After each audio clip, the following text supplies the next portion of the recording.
भैया आप सभी लोग का स्वागत है। तो कल हम लोग मैट्रिक्स पढ़ रहे थे ना कक्षा 12 का। तो ओके आगे आज हम लोग पढ़ा जी। ठीक है। ठीक है, देखो भैया एकदम देसी अंदाज में पढ़ा जी। ठीक है, कोई दिक्कत नहीं, एकदम कोई सीबीएसई बोर्ड के हो नहीं, हम स्पेशली मतलब यूपी बोर्ड के ही पढ़ाते हैं, सीबीएसई बोर्ड के हम नहीं पढ़ाते। ठीक है, तो आज रो कॉलम तो सब लोग का पता चलेगा हुई। ठीक है, तो ओकरे आगे आज हम लोग देखा जी आव्यूह के रचना कि आव्यूह के रचना कैसे होते। ठीक है, आव्यूह के रचना देखा जी, आव्यूह के रचना देखा जी कैसे होते। ठीक है, तो हेडिंग बना लो आव्यूह के रचना, आव्यूह का रचना, आव्यूह का रचना, आव्यूह का कर लो या आव्यूह की रचना कर लो, आपकी मर्जी कर लो। ठीक है, तो ए बराबर हम लोग लेंगे। ठीक है, ए बराबर बड़ा ब्रैकेट में लिखा जाता है, कल ही बताई दिया। ठीक है, ए बराबर A11 A12 A13, फिर A21 A22 A23 A31 A32 A33। ठीक है, ये आव्यूह रचना है। ठीक है, अब देखते हैं कि मतलब ये A11 क्या है, A12 क्या है, A13 क्या है, मतलब ये सब क्या है। ठीक है, अब ध्यान से देखो, तो जो पहले लिखा है, जो पहले लिखा है, हाँ तो वही जो कह रहे थे हम लोग का टॉपिक आव्यूह की रचना था। ठीक है, तो ये आव्यूह की रचना हो गया। अब एका का कहा जाता है, एका का कहा जाता है, ये सब मतलब काहे लिखा है। ठीक है, देखो जब भी कोनो चीज़ बनाओ तो के पहले एक ढांचा तैयार करा जाता है कि ये में रही। ठीक है, ऐसे रही कोई भी काम करते हो तो उसका एक ढांचा तैयार होता है। जैसे शादी करना है तो आप शेरवानी पहने होंगे, भैंस का कपड़ा नहीं पहने होंगे। ठीक है, तो इसीलिए इसका ये स्ट्रक्चर है, इसका ढांचा। अब देखते हैं ये 11 क्या है, A12 क्या है, ये फलाना, ये सब देखा जी कि सब का है। ठीक है, तो ध्यान से देखो, जो पहले गिनती लिखा है, पहले 1, इसको बोलेंगे ई रो लिखा है, यानी पंक्ति। इंग्लिश में रो, हिंदी में पंक्ति लिखा है। ठीक है, पहले पंक्ति लिखा जाता है, पहले पंक्ति लिखा जाता है, पंक्ति यानी रो, इसको पहले ही लिखते हैं। और बाद में आपका लिखा जाता है स्तंभ। क्या लिखा जाता है? स्तंभ यानी कॉलम, इसको बाद में लिखते हैं। तो जितना गिनती पहले लिखा है, जितना गिनती पहले लिखा है, ये रो है, ये रो है, ये रो है, ये रो है, ये रो है, ये रो है, ये रो है, ये रो है, ये रो है, ये रो है। और बादी वालम का होएगा, कालम होएगा। ठीक है, तो यह आव्यूह की रचना होता है। अब एक तो चलो नोट लिख लीजिए। ठीक है, कैसे हम पढ़ाए थे तो मैं नोट जरूर रहा था। ठीक है, तो नोट लिखते हैं। ठीक है, नोट, नोट आव्यूह को अंग्रेजी के बड़े अक्षरों से लिखते हैं। मतलब जैसे ये बड़े अक्षर अल्फ़ाबेट, तो वही नोट लिखना है बस, और कुछ नहीं। आव्यूह को, आव्यूह को, आव्यूह को अंग्रेजी, अंग्रेजी, अंग्रेजी के बड़े बड़े अक्षरों से, अक्षरों से लिखते हैं, लिखते हैं। तो ये लोग, हम लोग का ये टॉपिक मतलब कंप्लीट हुआ कि आव्यूह की रचना होती क्या है। ठीक है, अब हम लोग का जो आगे का टॉपिक है आव्यूह का क्रम या कोट। यह क्या मतलब, ये चाहे क्रम तू बोलो चाहे कोट बोलो। ठीक है, तो आगे ये लोग हम सब पढ़ा जी।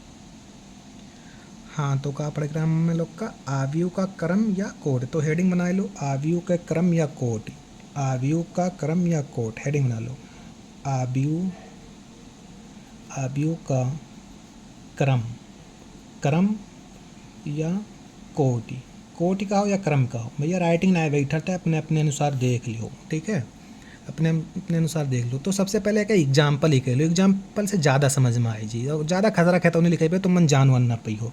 तो एग्जाम्पल हो डायरेक्ट हम लिखित है। ठीक है, एग्जाम्पल लिखो 2 6 5 3 6 2 4 7 3। अब ध्यान से देखो, ये तो टटिया तो लगभग करी भैया, कैसे अब मैट्रिक्स पढ़त हो, आव्यूह पढ़त हो। ठीक है, अब यही में पूछा जाता है कि आव्यूह के क्रम का हो, कोट का। हम फिर कहित है, चाहे क्रम का हो चाहे कोट का हो, एक के बात होए। ठीक है, तो हम लोग फाइंड करा जाते हैं, यानी निकाला जाता है, ज्ञात करा जाता है आव्यूह के, आव्यूह का क्रम, क्रम या कोटि, कोटि। ठीक है, तो थोड़ा खसिया ना है, ठीक बा भैया। ध्यान से देखो, हम का कहना, अगर रो और कॉलम जान गयो तो आधा यमन माँ के ख़त्म हुई जी लगभग, जो पहला एक्सरसाइज है, ठीक है। अब यमन बताओ, ठीक है, पहले रो लिखे रही आप लोग का, पहले रो, ठीक है, रो मतलब पंक्ति है। अब रो का हुए जो लेटा हुए, कॉलम मतलब जो खड़ा हुए लेटा हुए, ई लेटा है। अब कलम ना चले हुए, कल गोद गरा ज़्यादा, ई लेटा है, 1 2 3, 1 2 3, तो पहले वाका लिख दूँ, 3 होएगा, ई रो होएगा, का होएगा, रो, आर से। अब कॉलम का जो खड़ा हुए, 1 2 3, एक कॉलम होएगा, 3 है कॉलम, 3 है कॉलम। अब यही 2 के गुणा कर दूँ, का कह दूँ, गुणा कर दो। अब ध्यान से देखो, जब यह के 2 के गुणा करबो, ठीक है, तो आपके निकल के का आई, वह का कहा जाता है तत्वों की संख्या। अगर एग्जाम में पूछे तत्वों की संख्या बताओ, तत्वों की संख्या बताओ, तत्वों की संख्या, तो यह कि गुणा कर दो, 3 त्रिक का 9 हो जा। और ना गुणा करा चाहो तो एक गिनो भैया, 3 3 6 6 3 9, तो तत्वों की संख्या लिखो। और जो आपके आयु का क्रम या कोट यहाँ तक आंसर होएगा, 3 गुणे 3 या 3 क्रॉस 3, या का बोल दो, ठीक है। तो एक नोट लिख दीनता है, ठीक है, वह का ध्यान से पढ़ो। नोट, तत्वों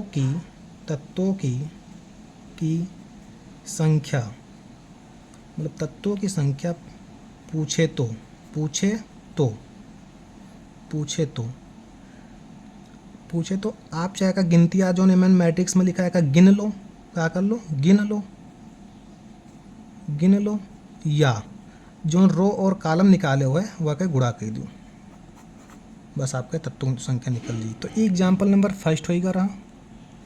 अब चलो सेकंड समझा जाए कि ताकि और क्लियर हो, ठीक है। मतलब यह आबी कोई क्रम या कोट निकाला दी, तो अब की ए बराबर ले रहा है, अब ले ली बी बराबर, ठीक है। चलो 3 5 4 6 4 7, अब कोट निकालते हैं, क्रम लिखो या कोट लिखो,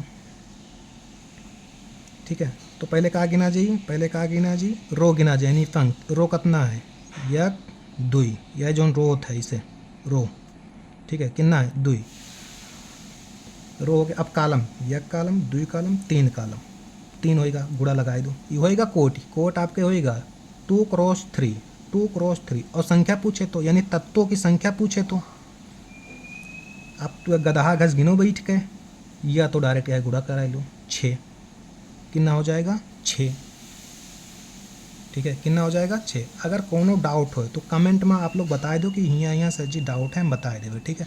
और हम भैया स्पेशली कमजोर बच्चे का पढ़ाओ कितनी जाना जाए था, ठीक है। अभी तो लोग तो जानत नहीं हो, फिर बाद में जान जाओ। अगर पसंद आई तो ठीक है पूछो, और ना पसंद है भैया तो जहाँ समझ में आते हुआ पढ़ो, लेकिन तो लोग पढ़ो।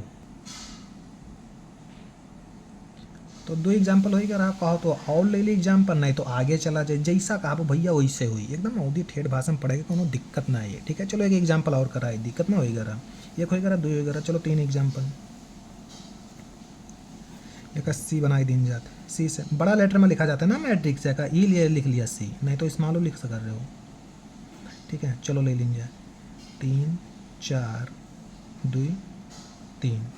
अब आपका कोट लिखा है कि या क्रम लिखा है, फिर हम बताए थे कोट लिखो या क्रम लिखो, एक के बात। तो का लिखे के लिए आपका का करेक्ट पड़ता है, रो, रो, और रो कितना है 1 2 होएगा, और कॉलम 1 2, यह गुड़ा लगाए दो, कोट लिख का।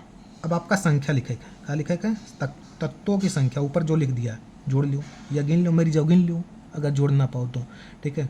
तो हो गया 4। अभी टॉपिक आगे समाप्त हो गया, ठीक है। अब आगे हम लोग बढ़ते हैं आयु के प्रकार, आयु के प्रकार, आयु के प्रकार, हेडिंग डाल लो आयु के प्रकार, आयु के प्रकार, ठीक है। तो आपके जो क्लास 12th में यानी जो 12 में है, 8 या 9 प्रकार के आयु दिए हैं। तो पहला सबसे पहले हम एक एक ठो लिख दिया भाई, फिर बारी बारी हुई पा जो कि परिभाषा हुई, वो के एग्जाम्पल हुई, सब चली। तो पहला आप कहे क्षैतिज आयु, कौन आयु, क्षैतिज, भी परेशान ना हो, सब समझ में आई, क्षैतिज आयु, क्षैतिज आयु। दूसरा है आपका ऊर्ध्वाधर आयु, ऊर्ध्वाधर आयु, आयु। तीसरा है आपका वर्ग आयु, वर्ग आबियु। चौथा है आपके पंक्ति आबियु, पंक्ति आबियु, आबियु। पांचवा है आपके स्तंभ आबियु, स्तंभ आबियु। छठवा है आपके शून्य आबियु, शून्य आबियु, शून्य आबियु। थोड़ा वर्तनीय भैया गलत हो जाते कहूँ, शून्य आबियु, ठीक है। छठा होगा। सातवां है तत्समक आबियु, तत्समक आबियु, आबियु। आठवां है आपके विकर्ण आबियु, विकर्ण आबियु, आबियु। आठवां होगा। नौवां है अदिश आबियु, अदिश आबियु, अदिश खाली लिखे थे, आबियु लिख लियो, अदिश आबियु, ठीक है। अब आज के क्लास में खाली हियाँ तक पढ़ा जी, ठीक है। अगर समझ में आवत है तो लाइक करो, सब्सक्राइब करो, कमेंट करो। अच्छा अगर समझ में आवे तो, और ना आवे भैया तो ना करो, बिल्कुल ना करो, ठीक है। यहाँ तक हम लोग के होएगा। अब कल से यानी अगले क्लास में बारी बारी अपा चर्चा हुई कि क्षैतिज का हुए, ऊर्ध्वाधर आबियु का हुए, ठीक है। जितना 9 टाइप के हैं पूरा पर चर्चा हुई। और परेशान न हो, मैथ अगर कहूँ ना समझ में आई तो हम बैठान, ठीक है, आप लोग का पढ़ावे के लिए। तो आज के लिए इतना काफ़ी है, ठीक है। धन्यवाद, आगे मिला जी।